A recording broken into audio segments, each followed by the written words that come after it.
continuation de l'administration. Parce que les militaires doivent s'occuper de leur mission régalienne, leur mission traditionnelle qui est de préserver l'intégrité territoriale, mais aussi de protéger la population.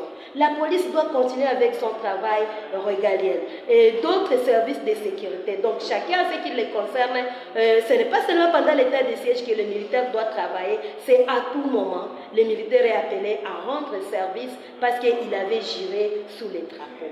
D'où nous appelons les militaires à faire leur travail habituel comme nous les cultivateurs, nous allons dans nos champs chaque jour. Comme les commerçants sont obligés d'aller chercher les marchandises chaque jour, comme tout est chacun, les journalistes font son effort pour trouver des informations en fait de rendre fiable son métier. Donc nous appelons les militaires, les officiers, tout le monde qui sont lancés dans ce qui n'est pas leur mission, de regagner leur mission régalienne. C'est ça un peu ce que nous demandons. Donc, les lois de la République sont là. L'État, avant l'état de siège, était État. Et la République démocratique du Congo a existé avant l'état de siège et elle va demeurer à exister. Donc l'état de siège pouvait même ne pas exister. Si les militaires, si le gouvernement mettait des moyens conséquents, les effectifs conséquents pour que la logistique est conséquente, pour que les militaires lui aussi fassent bien son travail. Donc du côté du gouvernement, nous appelons le même gouvernement de doter les services de sécurité des moyens conséquents, la logistique conséquente pour qu'ils puissent bien mener à bon port leur travail. Le dernier message. Oui, et madame, le chef de l'État est le garant du bon fonctionnement des institutions. Est-ce que avez-vous un message, un dernier message à adresser à son égard? Oui, à l'égard du président de la République, nous sommes confiants. D'abord, nous comme territoire de Mambasa, nous sommes vraiment confiants aux institutions de la République, comme nous l'avons toujours dit. Et nous sommes là pour soutenir les institutions de la République. Mais nous demandons au président lui-même de prendre en compte les revendications de la population. De ne pas louper cette occasion parce que nous sommes déjà dans l'année, en pleine année électorale et d'ici là lui-même va postuler et d'ici là lui-même aura besoin de la population pour se liguer derrière sa candidature. Donc nous l'appelons au bon sens. Et pour le gouvernement, nous demandons au gouvernement, comme nous venions de le dire tantôt, de mettre des moyens conséquents, d'être un gouvernement responsable. Donc de prendre les choses à bras le fer. L'insécurité qui est devenue grandissante pendant l'état de siège, nous devons constater le changement pur et simple. Parce que même si l'état de siège demeurait, alors qu'on a les mêmes approches, on n'aura pas avancé parce que l'échec continue à se voir chaque jour. Je prends le cas de mon territoire de Mambasa. Pendant qu'on a décrété l'état de siège, le territoire de Mambasa était pacifique. Il n'y avait pas des insécurités que nous vivons aujourd'hui. Mais depuis l'état de siège, depuis la traversée de Zadiev sur le pont Ituri, axe et Komanda, les territoires de Mambasa pleurent chaque jour. Les commerçants perdent leurs biens chaque jour. On brûle les véhicules chaque jour. Les gens meurent. Les maisons sont incendiées. Donc, le gouvernement doit prendre au sérieux ces problèmes pour éradiquer ces fléaux. Et s'il y a aussi des complices d'entre la population, nous demandons au gouvernement de faire son travail. Les services de sécurité, les services intelligents de sécurité doivent travailler pour attraper ces gens et les traduire en justice. La justice doit aussi être une justice qui est équitable. Celui qui a fait ceci, on les sanctionne selon les normes, selon les lois de la République. Et à la population, le message que je vais leur adresser est d'être calme, de nous soutenir parce que nous continuons avec les travaux jusqu'à même maintenant. Nous avons fini les travaux de la commission et nous entrons maintenant à la plénière, là où chaque commission va faire la restitution de travail qu'ils ont pu faire dans leur groupe aujourd'hui. Et demain, nous continuons avec le travail. Nous leur promettons rien parce que la décision ne provient pas de nous.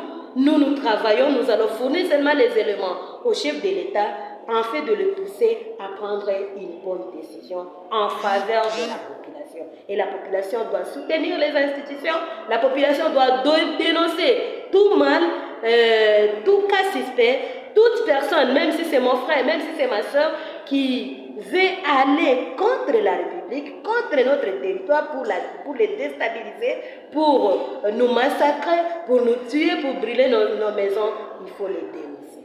C'est ça un peu le message pour la population du territoire de Mombasa. Merci beaucoup, madame.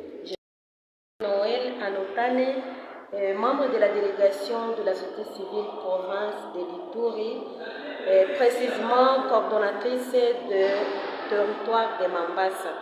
Ok. Vous êtes venu à Kinshasa pour la table ronde concernant l'évaluation de l'état des sièges dont le chef d'État avait décrété, ça fait 2 ans. Et dites-nous, quelle est l'importance de cette activité qui vous a réunis à Kinshasa, au Palais du Peuple? Merci beaucoup, messieurs les journalistes. Je vais vous dire que ça fait plus de 2 ans, donc concrètement 27 mois, que l'état de siège a été instauré dans notre province de l'Ituri et la province sœur de Nord Kivu.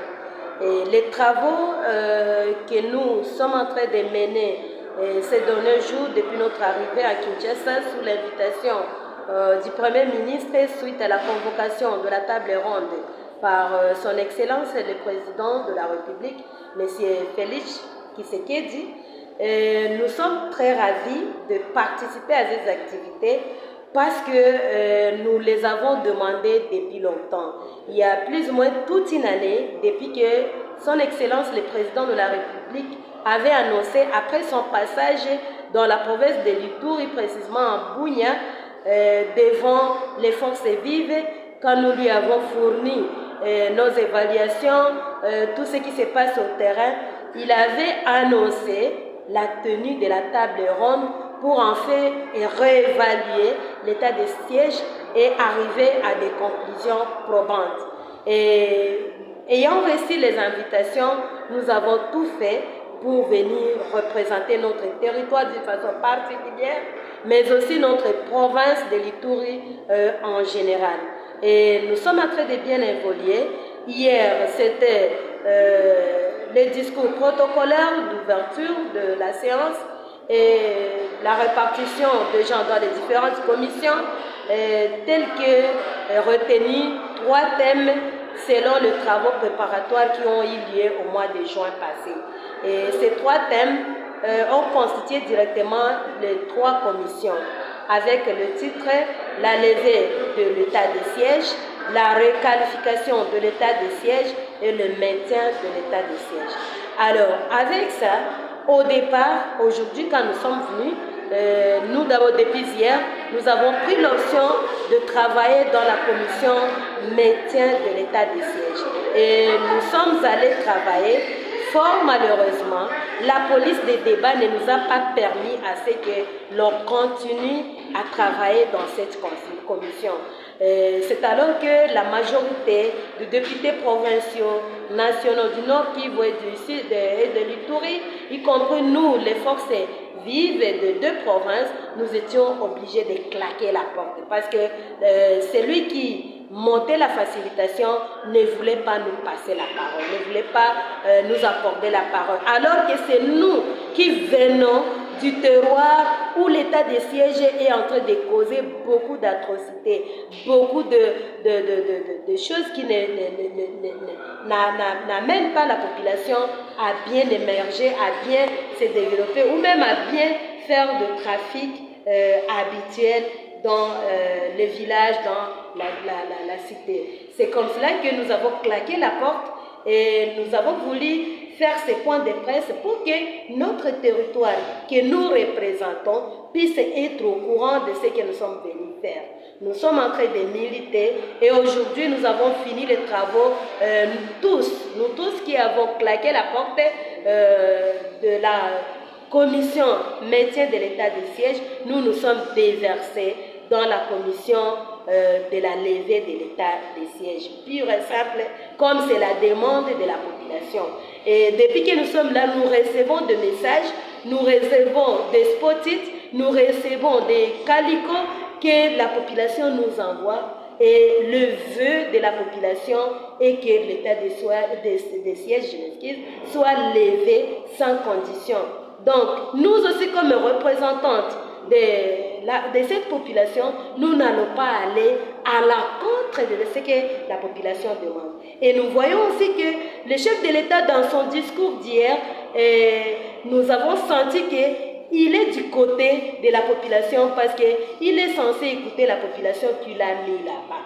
Et nous sommes dans la ligne.